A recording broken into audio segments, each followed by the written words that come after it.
अस्सलाम वालेकुम अज़ीज़ तलबा। कल हमने गैर रस्मी ख़त लिखते वक्त किन बातों का ख्याल रखना ज़रूरी है, इसको बहुत मुफस्सिल तरीके से जाना। आज हम अमली तरीके से गैर रस्मी ख़त लिखेंगे, मतलब ये प्रैक्टिकल तरीका है। तो चलिए ज़्यादा वक्त ना लेते हुए वीडियो शुरू करते हैं। वीडियो पसंद आए तो लाइक करें, शेयर करें और वीडियो पर कमेंट करके अपने ख्यालात का इज़हार ज़रूर कीजिए। सवाल देखते हैं। देखिए यहाँ पर दिया गया है सरगर्मी नंबर 1, ज़िल के इश्तिहार की मदद से कोई एक खत लिखिए, रस्मी या गैर रस्मी। यहाँ देखिए इश्तिहार दिया गया है बच्चा मजदूरी मुखालिफ मुहिम का और इसमें नुकात भी दिए गए हैं। इनकी मदद से हमें ख़त मुकम्मल करना है।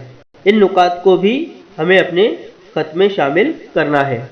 इश्तिहार के नीचे दो बॉक्स हैं, एक रस्मी ख़त का और दूसरा गैर रस्मी ख़त का, मतलब हमें इनमें से कोई एक खत लिखना होगा। तो हम अभी गैर रस्मी ख़त लिखेंगे। अब गैर रस्मी ख़त किसको लिखना है, तो बॉक्स में पहले ही दिया गया है कि अपने दोस्त या सहेली को लिखिए। मतलब लड़का होगा तो वो अपने दोस्त को लिखेगा और लड़की होंगी तो वो अपनी सहेली को लिखेंगी।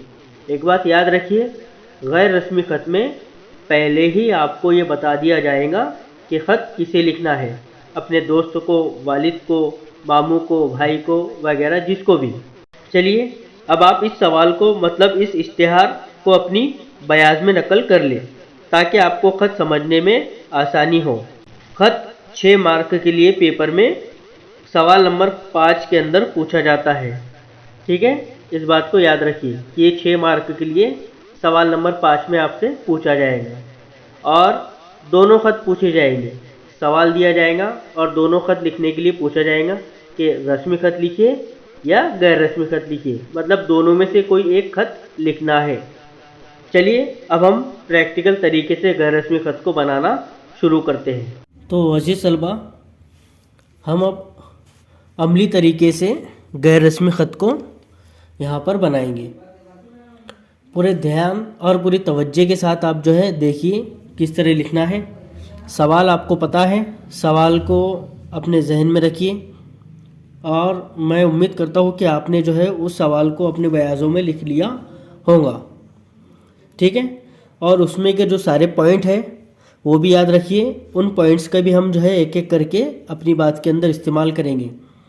चलिए सबसे पहले आपको क्या करना है, फ़र्ज़ी नाम बनाना है। जैसे मैं आपको पहले बता चुका हूँ कि फ़र्ज़ी नाम में हम लेंगे अलिफ बे जीम। तो पेपर की राइट साइड में यहाँ पर जो है आपको क्या करना है, यहाँ से जो है नाम लिखने की शुरुआत करना है। ठीक है, जैसे हम यहाँ से लिखेंगे अलिफ, फिर हम यहाँ लगाएंगे ख़त्मा, फिर लिखेंगे बे और फिर यहाँ पर आएगा जीम, मतलब अलिफ बे जीम। इस तरीके से हम फ़र्ज़ी नाम लिखेंगे। अब इसके नीचे हमको क्या करना है, हमारा कोई भी फ़र्ज़ी एड्रेस लिखना है। जैसे हम यहाँ लिखेंगे घर नंबर 312। ठीक है, फिर यहाँ पर जो है हम कॉमा लगाएंगे। ये कॉमा, ख़त्मा, ये भी जो है रमूज़ औक़ाफ़ बहुत इम्पोर्टेंस रखते हैं ख़त में, तो इनका भी पूरा ख्याल रखिए। जैसे यहाँ पर हमने लिखा अलिफ, फिर लगाया ख़त्मा, फिर लगाया बे, फिर लगाया ख़त्मा और फिर लिखा जीम। इस तरीके से आपको भी पेपर में नाम लिखना है। उसी तरह हमें एड्रेस में पहले घर नंबर लिखना है, जो भी आप फ़र्ज़ी बनाएंगे, उसके बाद कॉमा लगाना है, फिर आपको उस इलाके का नाम लिखना है। जैसे हम यहाँ लिखेंगे सादत नगर। ठीक है, फिर यहाँ पर कॉमा लगाना है और गांव का नाम लिखना है। जैसे हम यहाँ लेंगे नहावी। फिर अब इसकी दूसरी लाइन में हम लिखेंगे तालुके का नाम। नहावी के बाद कॉमा लगाकर यहाँ लिखेंगे हम तालुके का नाम इंदापुर। फिर जो है इसके बाद आए, फिर यहाँ कॉमा लगाना है, फिर आएगा ज़िले का नाम। ठीक है, पूना। इस तरीके से एड्रेस आपको 2 लाइन में ख़त्म कर देना है। अब फिर इसके नीचे हमें लिखना है डेट, मतलब तारीख। तो तारीख आपका पेपर जिस दिन का है उस दिन की पे आप ले सकते हो, और आप कोई और फर्जी डेट भी डाल सकते हो, कोई प्रॉब्लम नहीं है। अब तारीख में जो है आपको अल्फाज किस तरीके के इस्तेमाल करना है, तो देखिए नंबरात भी और अल्फाज भी दोनों जो है उर्दू में लिखना है डेट के अंदर। बच्चे जो है गलती करते हैं और इंग्लिश में लिखते हैं, तो इंग्लिश में ना लिखते हुए आपको क्या करना है, उर्दू में लिखना है। जैसे देखिए मैं यहाँ फर्जी डेट डाल रहा हूँ 21 मार्च, ठीक है। और यहाँ जो है नंबरात में डेट लिखने के बाद आपको ऐसा ही तिरछी लकीर खींचना है, ठीक है। ये जो है इम्पोर्टेंट चीज़ है, 21 फिर यहाँ तिरछी लकीर, फिर देखिए उसके बाद आएगा महीने का नाम मार्च, फिर यहाँ पर आपको सन लिखना है, जैसे हम लिखेंगे 2021 और यहाँ पर हमज़ा, ठीक है। इस तरीके से यहाँ पर आपका नाम, आपका एड्रेस, ठीक है, तालुका ज़िला जो भी है वो और डेट मुकम्मल हो जाएंगी। अब इतना लिखने के बाद हम जिस किसी को भी ख़त लिख रहे हैं, जैसे अभी यहाँ पर हम अपने दोस्त को ख़त लिख रहे हैं, तो इससे थोड़ा साइड में यहाँ नीचे अब हम जो है अलक़ाब का इस्तेमाल करेंगे। तो इससे पहले की वीडियो में मैं आपको अलक़ाब और आदाब के बारे में बता चुका हूँ कि किसके लिए कौन से अलक़ाब और आदाब इस्तेमाल होंगे। तो यहाँ पर हम इस्तेमाल करेंगे हमारे दोस्त के लिए प्यारे दोस्त, ठीक है।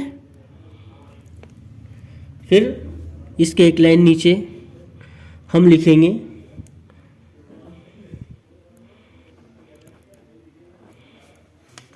अस्सलामु अलैकुम, ठीक है। पूरा भी लिख सकते हो, इतने भी लिखे तो चलेगा, कोई हर्ज नहीं है। अब देखिए यहाँ पर अलक़ाब भी आ गए, प्यारे दोस्त, और हमने आदाब भी कर दिया अस्सलामु अलैकुम। अब हम अपने बात को जो है पैराग्राफ के ज़रिए शुरू करेंगे, ठीक है। तो अब जो है आपका पैराग्राफ शुरू होगा।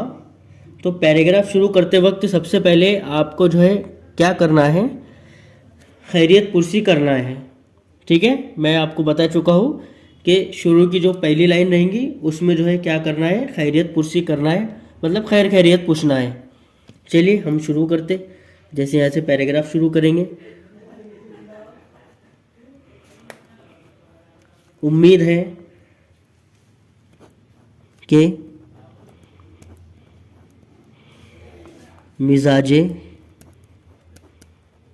गिरामी बखैर होंगे, ठीक है, इस तरीके से।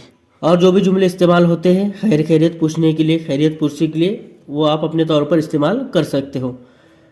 अभी जो है इस जुमले के साथ हमारी जो है बात शुरू हो जाएंगी गैर रस्मी ख़त में। उम्मीद है कि मिजाज गिरामी बखैर होंगे। फिर अब जो है हमको हमारी बात का अहवाल बताना है, मतलब जिस बात के लिए हम ख़त लिख रहे हैं उसका इजहार करेंगे। यहाँ पर लिखेंगे हम दीगर अहवाल ये है। फिर देखिए कि तुम समाज में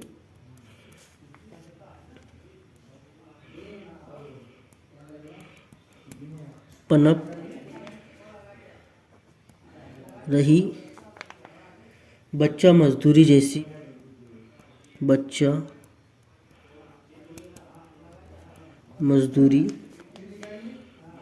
बुराई है, बच्चा मजदूरी जैसी बुराई से तो वाकिफ़ होंगे।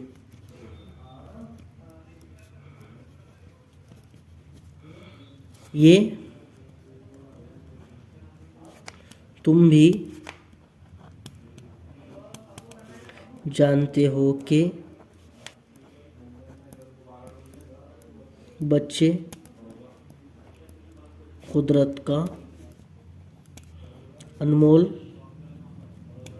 तोहफा है। आपको जो है लिखते वक्त रमूज़ व औक़ाफ़ का भी इस्तेमाल करना है, ठीक है। रमूज़ व औक़ाफ़ भी जो है लेटर में मतलब ख़त में बहुत अहमियत के हामिल हैं, ठीक है। देखिए जैसे यहाँ पर मैं ख़त्मा का इस्तेमाल कर रहा हूँ जुमला ख़त्म होने पर, बच्चा मज़दूरी इनकी मासूमियत की कातिल है। एक बात देखिए यहाँ पर कि सवाल में दिए गए पॉइंट्स का भी हम जो है इसमें इस्तेमाल कर रहे हैं, मतलब आपको जो है अपनी बात में उन पॉइंट को भी शामिल करना है, ठीक है। उनको देखते हुए आपको अपनी बात को बताना है। जैसे यहाँ पर देखिए बच्चे कुदरत का अनमोल तोहफ़ा है, बिल्कुल पूरे जुमले की तरतीब के साथ हमने इसको यहाँ पर लिखा है।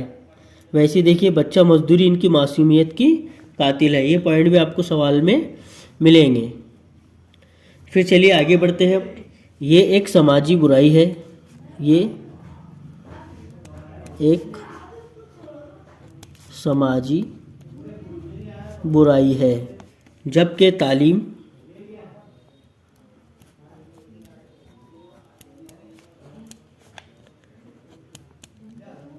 हर बच्चे का हक है। ये समाजी बुराइयों की जड़ है और जहालत की हामिल है। ये मासूम बच्चों को तालीम से दूर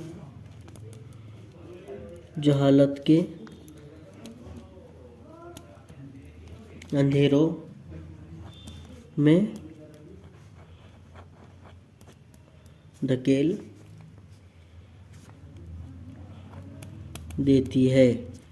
अब देखिए आपको यहाँ पर क्या करना है, इस बात का जिक्र करना है कि इस बुराई को लेकर आप लोग क्या कर रहे हो, ठीक है। तो पहले हम लिखेंगे यहाँ पर देखिए रियासती सतह पर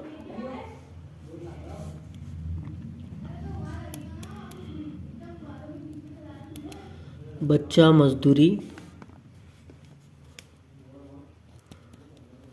मुखालिफ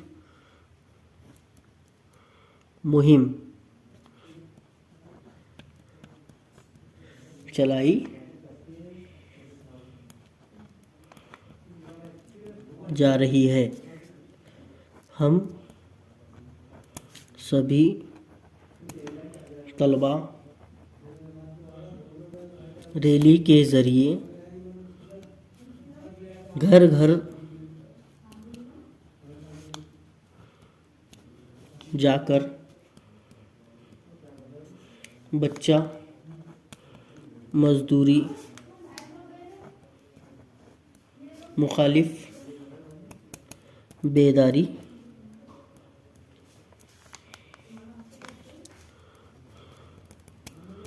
पैदा कर रहे हैं। हमने स्कूल और देहात में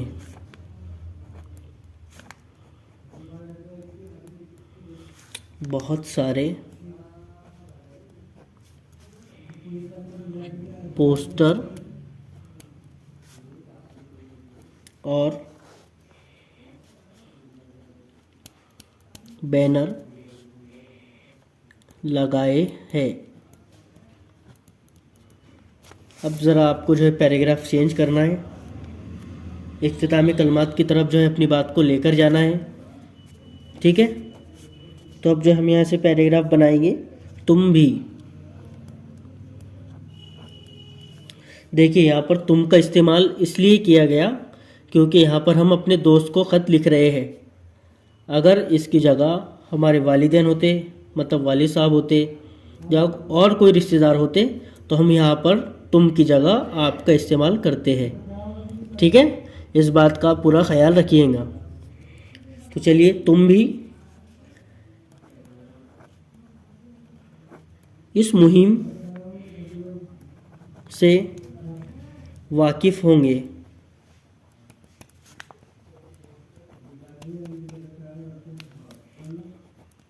अपने शहर का हाल ज़रूर मुझे बताए। क्या इस तरह की कोई सरगर्मी हो रही है? अगर हो रही है तो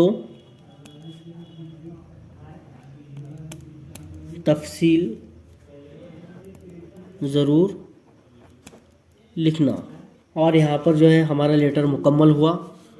ठीक है, ये जो है हमारे इख्तितामी कलमात थे जिस पर जो है हमारी बात मुकम्मल हो गई। अब देखिए आखिर में हमको करना क्या है। लेफ़्ट हैंड पर यहाँ पर थोड़ा नीचे एक लाइन छोड़कर हम जो है, मतलब जो लिखने वाला है मकतूब निगार, उसके दस्तखत करना है। तो उससे पहले आपको लिखना है, जैसे हमने अभी अपने दोस्त को ख़त लिखा है तो हम जो है यहाँ पर लिखेंगे पहले तुम्हारा दोस्त। ठीक है, लेफ़्ट साइड में यहाँ पर तुम्हारा दोस्त, और इसके नीचे हम फिर अपनी दस्तखत करेंगे जो है अलीफ ख़त्मा बे ख़त्मा जीम। ठीक है, तो यहाँ पर इस तरीके से हमारा लेटर ख़त्म होगा। एक बात याद रखिए कि लेटर लिखने के लिए आप जो है बिल्कुल नए पेज का इस्तेमाल करेंगे। ठीक है, बिल्कुल नया पेज आपको क्या करना है, लेना है लेटर के लिए। वो इसलिए लेना है कि वो लेटर जो आप लिख रहे हो वो पूरा एक पेज में जो है मुकम्मल हो जाए। वो अगर एक पेज पर मुकम्मल होगा तो वो बेहतर भी दिखाई देता है। ठीक है, और समझ में भी आता है कि वो लेटर आपने जो है बहुत अच्छी तरीके से लिखा है।